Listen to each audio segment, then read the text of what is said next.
ఏంటి? ఆలోచనలు. రకరకాలుగా మనం ఆలోచన చేస్తుంటాం. భవిష్యత్తు గురించి ఆలోచన, గతాన్ని గురించి ఎక్కువగా నెమరు వేసుకుంటూ ఉంటాం. అయ్యో అలా చేయకపోతే బాగుండు, ఇలా చేయకపోతే బాగుండు అని ఎన్నో భయాలు పెట్టుకుంటాం. రేపు ఏం చేయాలి, ఎల్లుండి ఏం చేయాలి, ఇవన్నీ ఆలోచనలు ఏమవుతాయంటే గందరగోళాన్ని సృష్టిస్తాయి.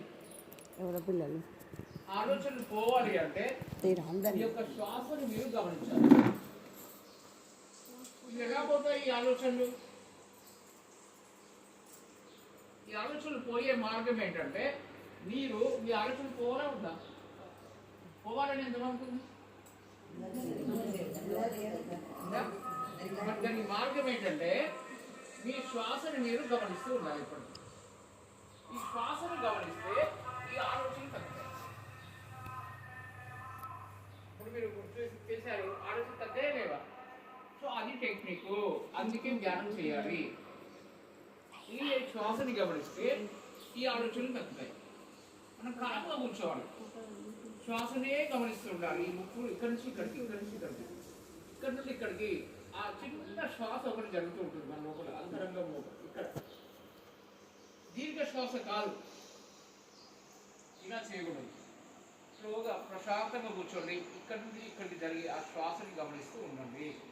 ఏమి చేయకూడదు. ఇంకా ఏ దేవుడు వద్దు, ఏ దేవుడు నామస్మరణ వద్దు, ఏ సమస్యల్ని ఊహించుకోవడం ఏది వద్దు.